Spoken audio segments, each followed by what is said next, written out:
दुनिया में सबसे बड़ा धर्म होने का दावा करने वाले लोग, और उनकी भावना ऐसी छुई मुई होती है कि दो बात से आहत हो जाती है। बताइए कोई बात है ये? हमारी भावनाएं ये सवाल आपसे पूछती हैं, तथागत बुद्ध कौन थे? उन्होंने जो सवाल पूछा उसका जवाब कौन देगा? उन्हें तो कोई भावना आहत करने वाला नहीं मिला। तथागत बुद्ध के विचारों को नौजवानों और युवाओं को मैं कह रहा हूं, अपने इतिहास को जानो। महात्मा कबीर जब उस विचार को आगे बढ़ाए तो उन्होंने कहा कि मोको कहां ढूंढे रे बंदे, मैं तो तेरे पास में। ना मैं मंदिर, ना मैं मस्जिद, ना काबे कैलाश में, ना मैं जप में, ना मैं तप में, ना मैं व्रत उपवास में। खोजी हो तो तुरते मिले हो पल भर की तलाश में। कहे कबीर सुनो भाई साधो, मैं तो हूं विश्वास में। क्या आप कबीर भावना आहत नहीं कर गए? मैं आपसे जानना चाहता हूं, कबीर तो इसी देश में पैदा हुए, कबीर तो कथित तौर पर उसी धर्म से आते थे। क्या पूछा कबीर ने?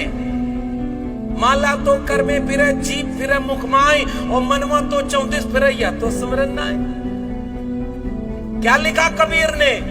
मन ना रंगाए रंगाए जोगी कपड़ा। और मैं उत्तर प्रदेश से आता हूं, जब मैं जोगी कह रहा हूं तो आप उसका अर्थ कुछ और मत ले लीजिएगा। मैं कबीर के जोगी की बात कर रहा हूं। कबीर लिखते हैं, मन ना रंगाए रंगाए जोगी कपड़ा। ब्रह्म छोड़ आसन लाके बैठे और ब्रह्म छोड़ पूजन लाके पथरा, और मुडवा मुड़ाए और सिरवा मुड़ाए, दढ़िया बढ़ाए जोगी हो गई ना बखरा, और मन ना रंगाए रंगाए जोगी कपड़ा। ये मैं नहीं कह रहा, महात्मा कबीर ने अपनी कबीर वाणी में ये लिखा हुआ है। किसी ने कबीर के ऊपर मुकदमा नहीं चलाया और कबीर के घर पर कोई बुलडोजर नहीं चलाया। आज कबीर होते तो क्या होता?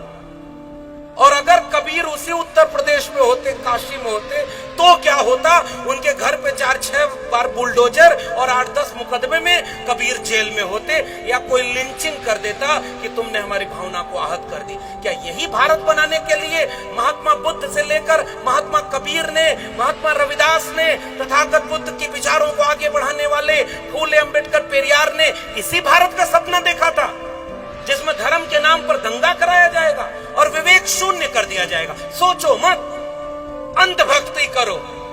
और अंधभक्ति करने के लिए तैयार क्या किया जा रहा है?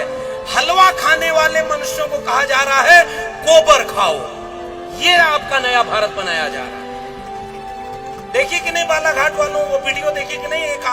एक नौजवान रोटी लेके आता है, हम लोग सैंडविच बनाते हैं तो मेयोनीज लगाते हैं, अब वो गोबर लगा करके बढ़िया अपना खा रहा है। हमको कोई दिक्कत नहीं, पाव भर गोबर खाओ या 1 किलो गोबर खाओ, हमको कोई दिक्कत नहीं। खुद खाओ, अपने घर वालों को खिलाओ।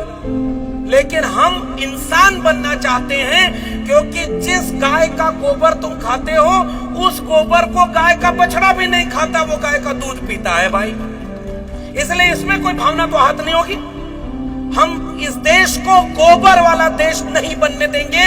हम कहेंगे कि हलवा खाओ, पानी पियो, अच्छा खाओ, अच्छा पहनो, अच्छा सोचो और अच्छे इंसान बनो। इसके लिए हम बुद्ध के विचारों को इस देश में आगे बढ़ाना चाहते हैं। और इस देश में शासन करने वाले नेता चाहते हैं कि आप पाखंडी बन जाओ, अंधविश्वासी बन जाओ। इस अंधविश्वास और पाखंड का धर्म से कोई रिश्ता नहीं है। ये मेरी बात को नोट कर लीजिएगा। धर्म दिल में है, जिसके लिए कबीर ने कहा था कि कस्तूरी कुंडल बसे और मृग ढूंढे बनमाए, ऐसे घट घट राम है दुनिया देखे नाए। केवल धर्म की बात नेता इसलिए करता है क्योंकि आपको लड़ाए वो आपस में। हिंदू को मुसलमान से रोज लड़ाओ, गरीब को अमीर से लड़ा दो, पुरुष का हक में खाते रहे, महिलाओं को कुछ मत दो। ये तो इस देश में हजारों साल से रहा। क्या इस देश में बंटवारा नहीं था क्या?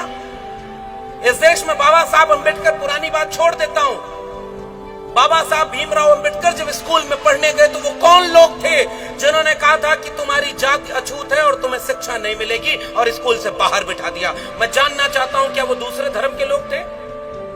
इस सवाल का जवाब कौन पूछेगा? और हमारे दलित पिछड़े आजकल डर गए हैं कि सही सवाल भी नहीं पूछ पाते। डॉक्टर अंबेडकर को स्कूल में शिक्षा पाने से रोकने वाले क्या दूसरे धर्म के थे? आप बताइए, जोर से बोलिए। कथा भागवत सुनने जाते कहीं और तो वहां पर जोर जोर से नारा लगवाते हैं। कम से कम विचार की कथा सुनने आए हैं तो आपको सक्रिय रहना पड़ेगा। बताइए जोर से, क्या बाबा साहब अंबेडकर को किसी दूसरे धर्म वालों ने शिक्षा देने से रोका क्या? क्या महात्मा फूले को स्कूल खोलने से, घर से निकलवाने में दूसरे धर्म वालों की भूमिका थी क्या? सावित्रीबाई फूले जब शिक्षा देने जाती थी तो उनके ऊपर कचरा और मैला फेंकने वाले क्या किसी दूसरे धर्म के लोग थे क्या? अय्यंकाली एक दक्षिण भारत के महापुरुष हैं। अय्यंकाली को जब आप पढ़ेंगे तो देखेंगे जिस मार्ग पर अछूतों को चलने नहीं दिया जाता था, 1850 से 1900 के बीच के भारत का इतिहास बता रहा हूं। एक शाम उनके घर वाला कोई चला तो उसके बाहर अपने ही धर्म के वो लोग जो खुद को श्रेष्ठ समझते थे, उन्होंने उनके घर वालों को मारा पीटा कि तुम अछूत इस सड़क से कैसे चल सकते हो, तुम्हारी हिम्मत कैसे हो गई। घर लौटे अय्यंकाली, एक बैलगाड़ी ली, उस बैलगाड़ी पर बैल बांधा, वो कपड़ा पहना जिस कपड़े को पहनने का अधिकार इस देश के शूद्रों को नहीं था, हाथ में बैलों के गले में घंटी बांधी और हाथ में कटार लिया और उस सड़क पर पूरी बैलगाड़ी लेकर दौड़ पड़े जिस सड़क पर अछूतों को चलने के लिए पाबंदी लगा दी गई थी। और उसके बाद उस सड़क पर जब दंगा हुआ तो जितने अछूत थे वो अपने हक और अधिकार के लिए सड़क पर उतर गए।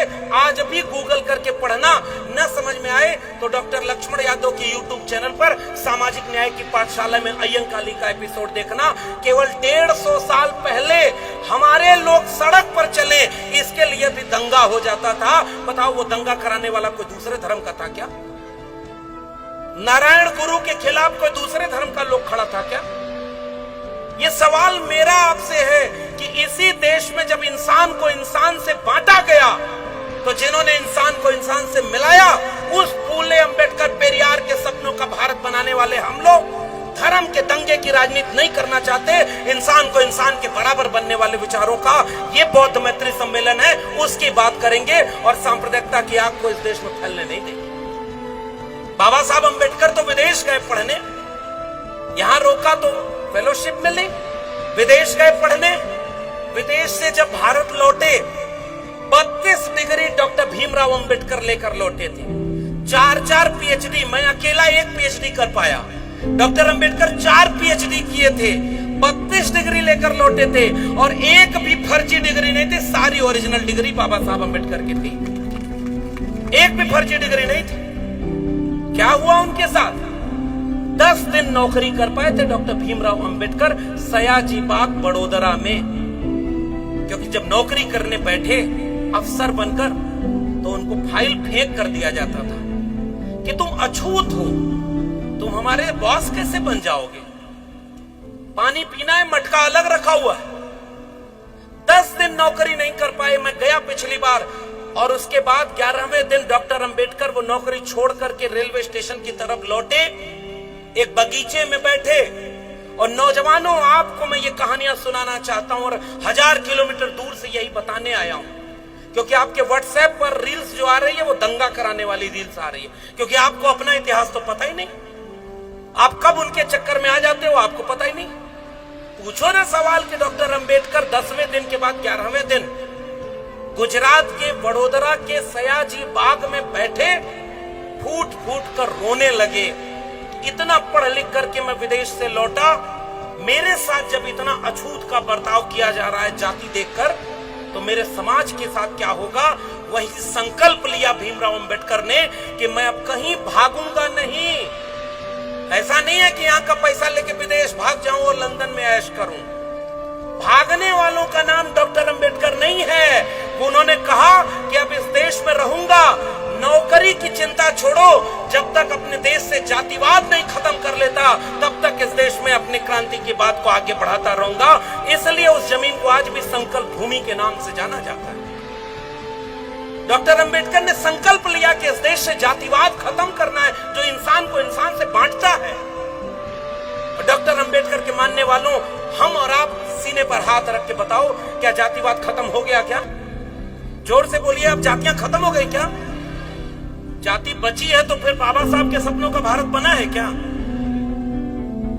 ये नागपुर जहां हजारों का है, एक बुद्ध का विचार है और दूसरा मनु का विचार है। एक तरफ उसी नागपुर में एक पर विचार वाले लोगों का मुख्यालय है, तो उसी नागपुर में बाबा साहब की दीक्षा भूमि भी है। उसी नागपुर में दोनों विचार आमने सामने खड़े थे आज से लगभग 75 साल या 100 साल पहले। अगर 1956 से जोड़ लें तो अलग बात है, नहीं तो 100 साल के बीच का इतिहास दो विचारों के संघर्ष का था। बुद्ध के बारे में मेरे बाद के लोग और अच्छा बोलेंगे, आप किताब पढ़ के बुद्ध को जान लीजिएगा।